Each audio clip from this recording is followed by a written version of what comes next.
Alright guys, here we are back down on our Astor Street project. We've had a lot of work completed in the last week and a half. Let's go take a look at our foundation. Let's take a good look at how close we ended up to the actual building next door and our retaining wall that we put in for safety and structural support for this foundation. If we could zoom on in, looks like we've got about 8 inches between our foam insulation on the foundation and the steel I-beams. Just to put into perspective how close we really are to these steel beams that we set months ago. This is how much room I have to squeeze through here. Here we are in the foundation of our project. Let's take a real close look at what they did for the footings. This plastic piece I have here in my hand is called drain tile. This is called form drain specifically. This method was used to form the footings.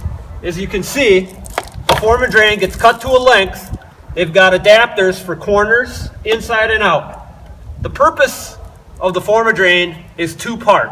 One is to form up the footing, hold the concrete in place while they're pouring it and it's curing. The other purpose is drain tile. As you can see, there's little weepy holes and a channel inside the form drain. This allows any water that comes up to the footing elevation to be directed back to a sump crock that this form drain will be connected to at a later date. That is to keep all water away from the footings. Another requirement with all drain tile is that it's covered with 12 inches of stone. That also allows the water to work its way into the drain tile. If it was dirt, that would clog all those little holes, the weep holes, so the water could not work its way in. With the stone, it's a filter system, does not let the tiny little particles into our drain tile system, and keeps the water flowing as need be. For our backfill, we're filling the entire cavity with stone. So tomorrow we'll have a huge conveyor built on site with multiple dump trucks loading it with stone and filling these cavities all the way back completely with stone. A little bit more about some of the footings. If you see here, in the middle of our basement, we've got a strip footing. This is where we're going to have a bearing wall, which means a stud framed wall is going to have a point load above it that comes down and it has to bear on this footing. These footings are going to be completely underneath the slab floor when they're poured. Here we are at the rear of the project, the west end of this build. This is the end of the garage, and we do have an exit point over here. There's going to be a wood landing inside the garage up to this elevation, and here's a doorway going out to the exterior. If you follow me along, I'll show you how the concrete stairs will be poured. Tomorrow when we backfill, this cavity in here will be filled up with stone. We've got our lines for the angle of the stairs pre-chalked so we know how far to fill the stone up. We're going to run up to this red line. The stairs are going to probably be up here. So this much will be filled with concrete. Here we are on the side of our foundation. This is the south side of our property. This is where we had the most amount of room to work. Our retaining wall was 2.5 feet away from our foundation wall. Start coming back here, we had to bump our retaining wall in a little bit so that we wouldn't lose the neighbor's fence, which is right on our property line. Follow me on over here. We've got a piece of 1-inch foam that has come off of our foundation since it hasn't been backfilled yet. We'll slide that into place, make sure we're ready to go for tomorrow when we fill this all up with stone.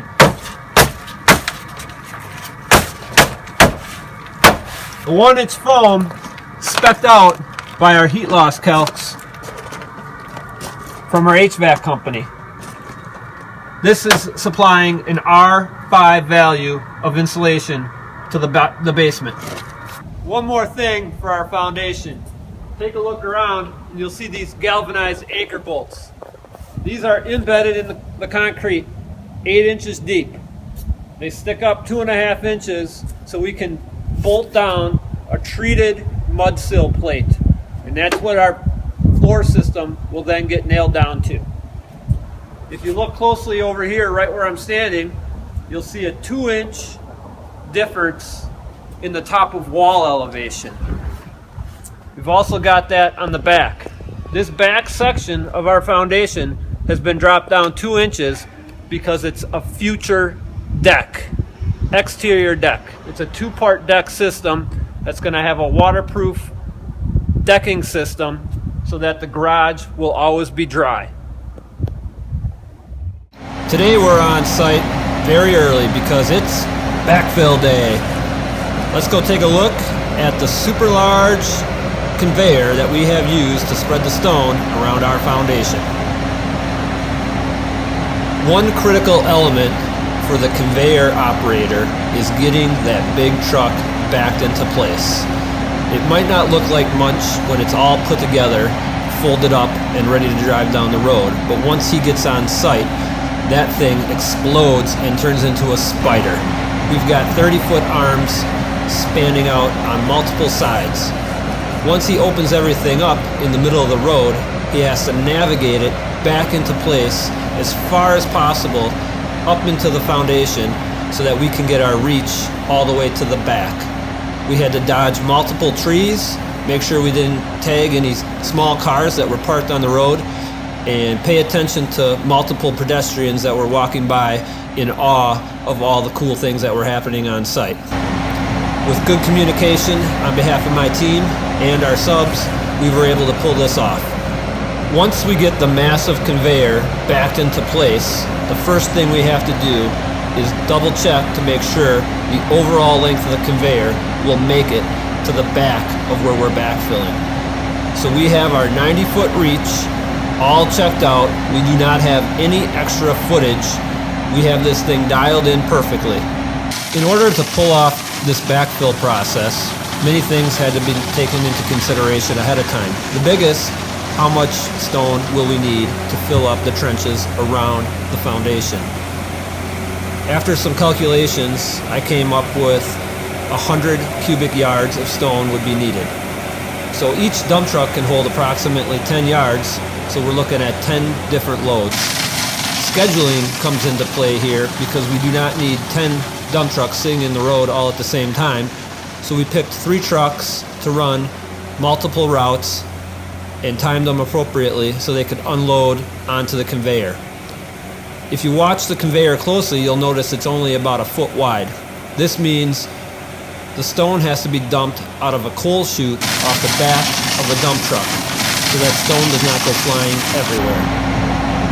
This adds to the dump time, which also had to be taken into consideration when scheduling these dump trucks. At no point did we have dump trucks sitting in the road wasting time and fuel. Everything went together per plan.